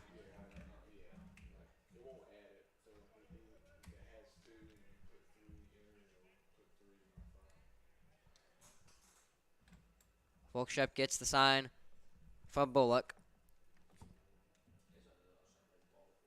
And that one will be outside once again. A 2-1 count. Hitter's count here for Dawson, as we're still trying to get the camera readjusted here. 2-1 count. And that one will be outside, but a little closer than the other two, and that will be 2-2. As we have the camera now working back again. Had to change the battery on that one. 4th time tonight. Yeah. Change the battery. That's what comes with having a doubleheader. Yeah. Well. As that ball sneaks under the bleachers. It is what it is, though. Yeah. I mean, when you have 14 innings of baseball, that's going to happen. Oh, yeah, of course. Oh, even with 9, it might happen 2-3 times. Yeah. I think we had to change it maybe once or twice in that Kingsman game. I believe it was twice. 2-2 pitch. One runner's going. And that will be ball 4. Bases loaded with 1 out. Bases loaded, and Zach Will, the third baseman for the Copperheads, and a chance to extend their lead. And you have to imagine maybe 2 more runs in this inning, and the Copperheads are on the road to victory. Would you say maybe the Copperhead road to victory, you could say. Copperhead Road. I like that one. Zach Will, the senior, 1 RBI so far in the season. Try to make it 2 or 3 as he'll watch that first one go by for a ball. 1-0 count, bases loaded.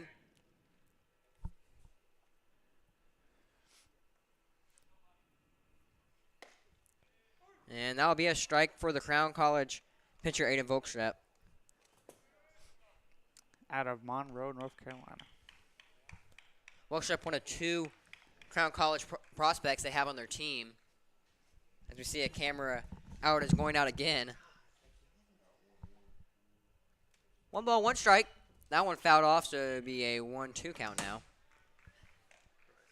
And as we were talking about earlier, there's another pitcher on the Concord A's roster that has Volk as a last name. And he also is committed to Crown College this upcoming season, so you don't see guys with Volk in their name too often, especially if they're 2 starting pitchers on the same team, summer ball and college. That one outside for a ball, and the count will even up at 2-2. Just a reminder, as we have just audio right now, trying to change out those camera batteries. 2-2 count, one out of the inning, bases loaded, and up to bat is Zach Will, the third baseman for the Copperheads. Volkstrep gets the pitch. And that one will be a ball, so the count will run full. 3-2, 1 out. Massive pitch here.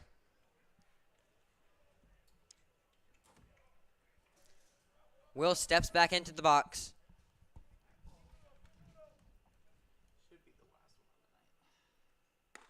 And that will be ball 4 as the Copperheads extend their lead once again. It's a 4-1 ball game, and we're getting in territory maybe back-to-back 7-1 wins for the Copperheads. But I feel like the A's are going to have something to say about that before the end of the night. And now Connor Pfizer stepping back into the batter's box. If you remember, what started this rally was a Connor Pfizer double. It's a single that started one rally that had bases loaded, no outs, couldn't capitalize there, and then started another rally with a double. And the Copperheads, you could say they've definitely capitalized here with 4 runs in the inning. I mean, even like a deep fly ball, I mean, that will at least score 1. Yeah. Well, he watches that first one go by. It's an 0-1 count. That is swung on into center field. And that one will be out 3. As that was a good rip by Connor Pfizer. But just not good enough to get down. Kind of a bad placement there. It was a good rip. If that's in the gaps, that's maybe 2-3 RBIs. Yeah. But unfortunate for him, it's still a great inning for the Copperheads. 5 runs scored. It's a 5-1 ball game here at Coxmo High School. Stick with us to see if the Concord A's can get back on the board and keep this game competitive.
And welcome back as we have a new pitcher on the mound for the Lake Norman Copperheads. It is number 37, Ari Gordon. Ari, 3 innings pitched this year in his SCBL campaign and 9 ERA, 6 strikeouts, also 9 batted balls. Or baseball balls, excuse me. And we have the top of the order for the Concord A's. 1, 2, 3. Delaney Powell, the center fielder, was started off and try to get some of those runs back that they gave up last inning. As we see Copperheads catcher Andrew Schultz talking it over with the home plate umpire.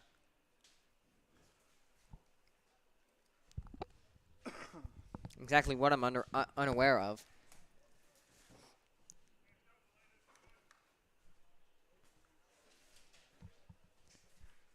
Gordon going into his senior campaign at Charlotte. Transferred from Parkland College after attending Bradley University for a year.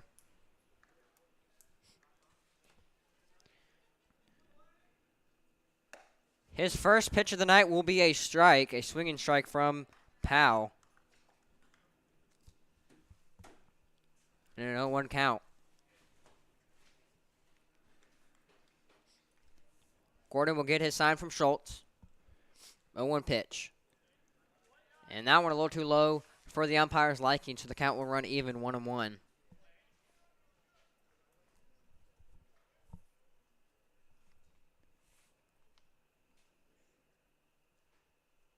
The 1-1 pitch. That one fouled off. And now it'll be a 1-2 count. You have to think Powell is the start of a much-needed rally here for the A's to get back into this game. Yeah, I mean, 4 runs in 1 inning from a 0-1 ball or 1-0 ball game. Yeah. I mean, have to start something, you know, get those 3 runs back. Yeah. We see Powell here just trying to stay alive, fouls off another one, so the count will stay at 1-2.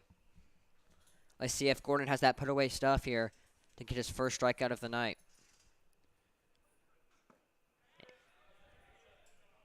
And that one will be a ball. We've seen Gordon has that strikeout power so far, 6 strikeouts, only 3 innings pitched. So very impressive. 9 outs, 6 of those being strikeouts. Count goes even, 2-2.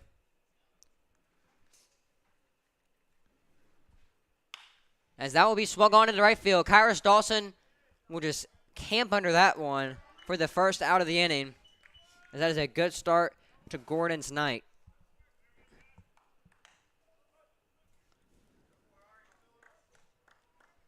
And the man who's batted in the 2-hole both games tonight, Chad Skikes, will step up to the plate. Started off playing shortstop in the first leg of this doubleheader and now playing second base.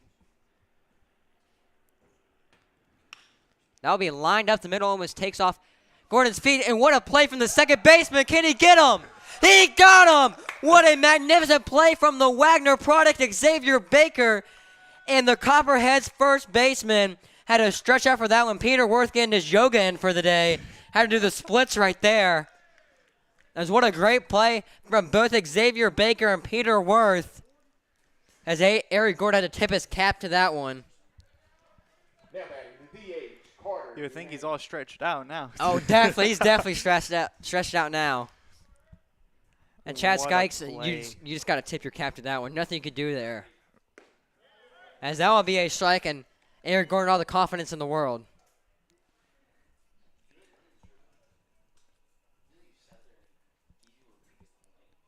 Good thing he didn't hurt himself in that play, too. Yeah.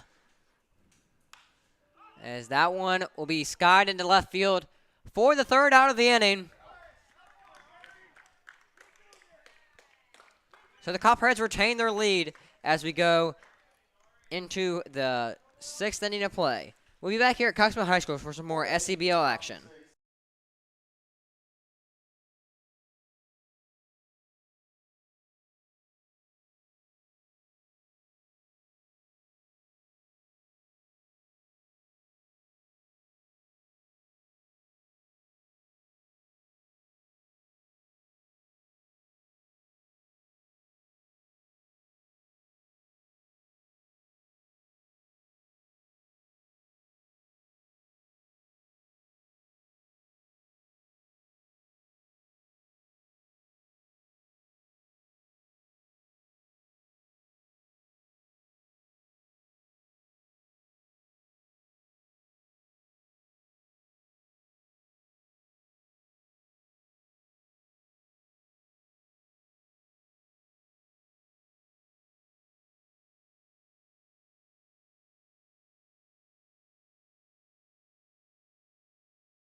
Welcome back to the Lake Norman portion of the 6th inning.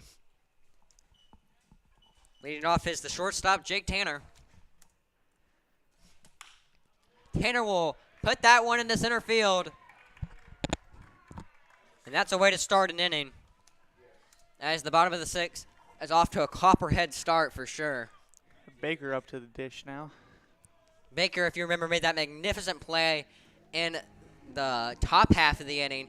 That's a SportsCenter top 10 nominee, you have to imagine right there. Well, not just for him, but for Peter Worth, too. I mean, both ends. Because I don't think if Peter Worth doesn't stretch out like that, that runner's safe. I mean, I'm still hurting from that one. I don't know how he's feeling. Yeah. You have to get if he gets on, he might need a pinch runner after that one. Oh, yeah, for sure.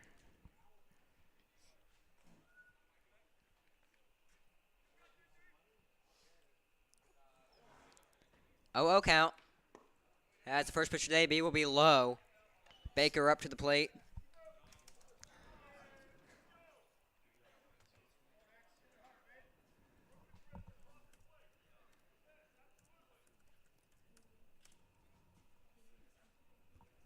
Here comes the 1-0 pitch. And that will be towards the bottom portion of the plate for ball 2. Bullpen is working for the Athletics. Get your names here in a second.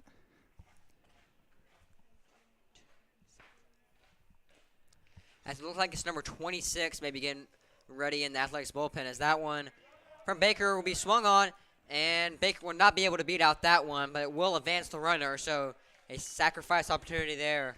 And now the top of the order coming up, 1, 2, 3 here. Jeremiah Guzman, Robbie Brown, Peter Worth.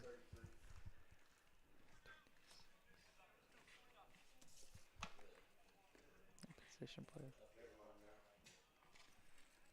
Yep. Now batting the left fielder, number 33, Jeremiah Guzman.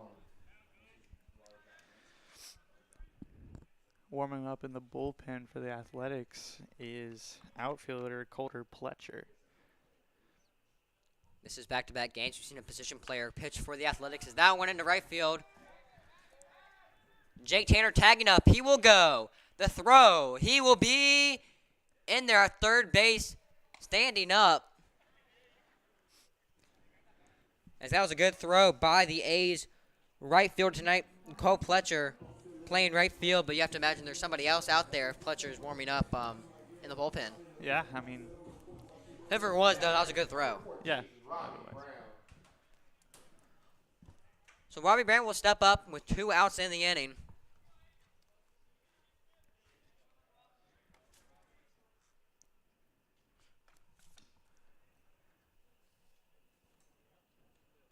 Brown will see that one in the opposite batter's box for ball 1.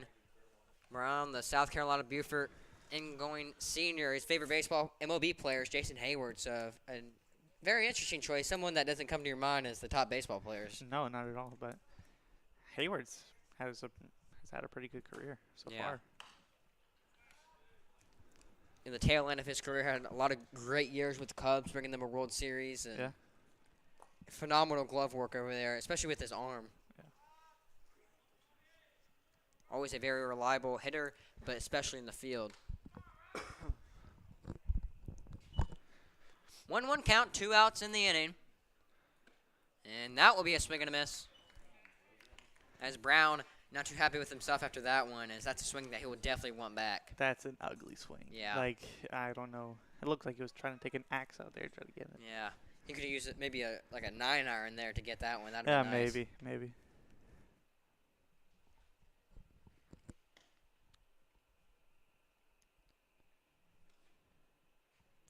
Here comes the 1-2 pitch. Swing and a miss. And now we'll see if the A's, they have 3 outs to work with, and we'll see if they can win this ball game. Right now down 4-1, and we'll see if they can, or excuse me, 5-1. We'll see if they can make it in this ball game. 3 outs to play with. Stick with us to see if the A's can make a comeback.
And welcome back. Sorry, I have a correction here on the score. It is 4-1, not 5-1, as we don't have that handy scoreboard at the bottom left-hand side of the screen. 3 people you can definitely do it, but 2 people it's very difficult managing the camera and the broadcast. Can't do 15 things at once here. Yeah, I mean, I could probably do it, but like, That'd be camera battery's just been absolutely horrible tonight. So, do apologize for that, but it is what it is. Yeah, the scoreboard will be back Monday night when the Copperheads battle the Vipers, and we'll see what Snake team can come out on top on that one, as that will be a strike. Ari Gordon coming out for the 6-out save here. See if he can close out the game. If he can close out the game, DiGiacomo will be credited with the win. And Gordon with the save. That is a nasty curveball dipping into the zone, and he will have a pitcher's count at 0-2.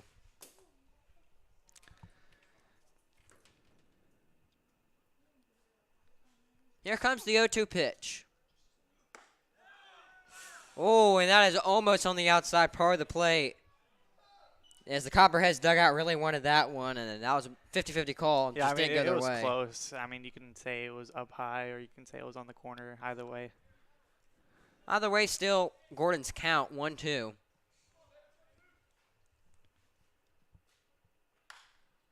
That one swung on down the left field line and foul into the Copperheads bullpen. Luckily, no one warming up there, so no one in danger. Yeah.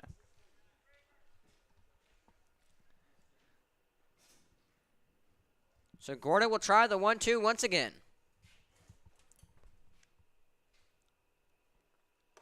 Swing and a miss. And Gordon 2 outs away from acquiring the save and a Copperheads victory. As once another strikeout. A great outing here from both DiGiacomo and Gordon.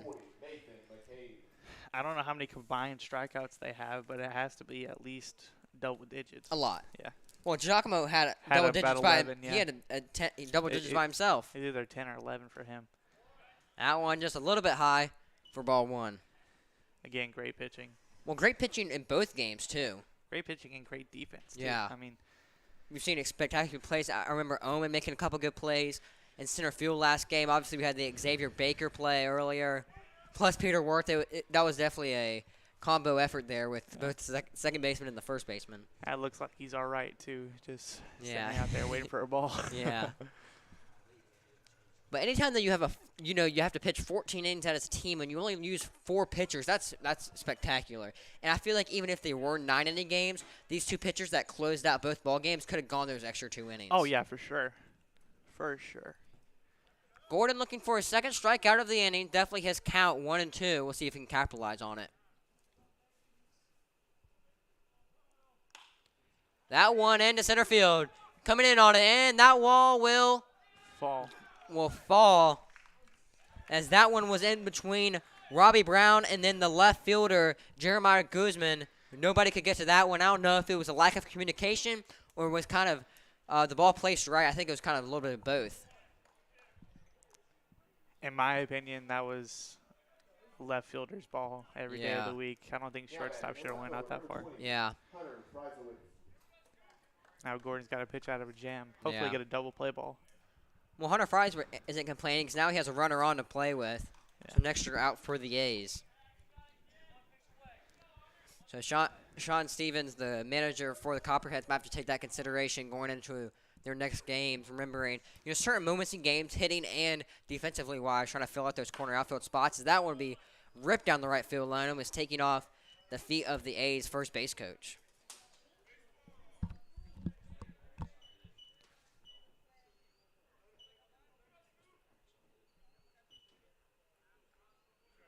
Gordon's count once again, no balls, 2 strikes.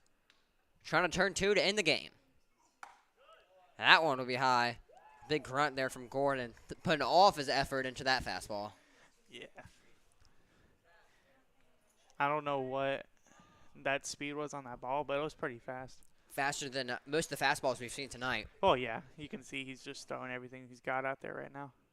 We have a person with the pocket radar down there tracking the velocity of pitch by pitch, and that'll be a foul ball, so the count will stay at 1-2. Gordon just 1 pitch away from the Copperheads taking both games with this doubleheader. No, it's only 1 out currently. Double play, you never know. Oh, double play. Yeah, that's true. Gordon will get the sign from his catcher, Andrew Schultz. Sets and delivers.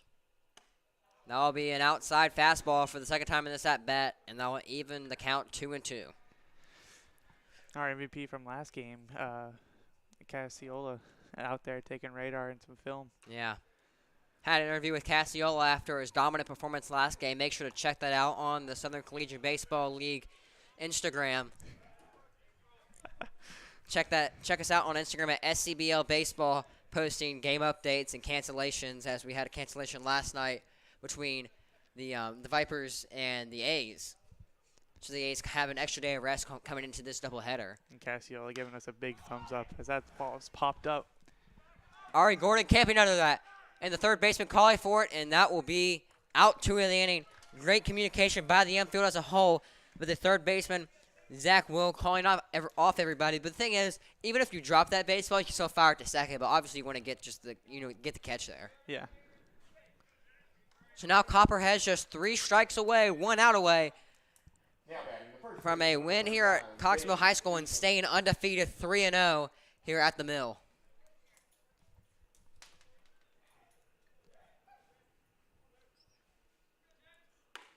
And the first pitch of AB is that fastball down the middle.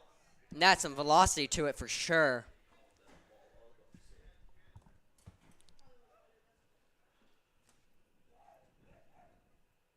0-1 pitch. That one will be a strike on the outside part of the plate. 0-2, 1 strike away.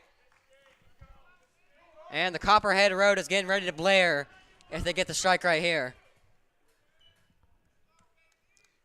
1 strike away. That will be strike 3. The Copperheads get both games of the doubleheader and now have a 2-game advantage in the SCBL standings here and stay undefeated at Cox Mill High School. 3-0 at their new summer home for this season only. And the Copperheads, guess how many wins they had last year? 6. Guess how many wins they have this year? 6. A very impressive turnaround for Coach Sean Stevens, as they went 6-26 last year. This year, 6-2. It's just so impressive how great the Copperheads have been this year. And thank you, everybody, for joining us tonight. It's been a great broadcast. Being able to broadcast 14 innings of baseball tonight. Normally, we only get 9. But some extra innings we got tonight, huh? Yeah, some great innings, too. Yeah. Both games. This first game, 7-1, but still competitive later in the game. And in this game, Copperheads were down 1-0. And in the middle of the game, broke it open with that 4-run inning. Yeah. And then coming out on top. I believe it was the bottom of the 5th is when they scored 4, and it just opened the game wide open. Well, that's all tonight for me, Zane Metz, and Reese over here alongside me. Thank you, everybody, for joining us. Make sure to tune in on Monday night on this YouTube channel to catch some more SCBL baseball action when we have the Battle of the Snakes, the Lake Norman Copperheads, and the Carolina Vipers. Thank you, everybody, for joining us tonight.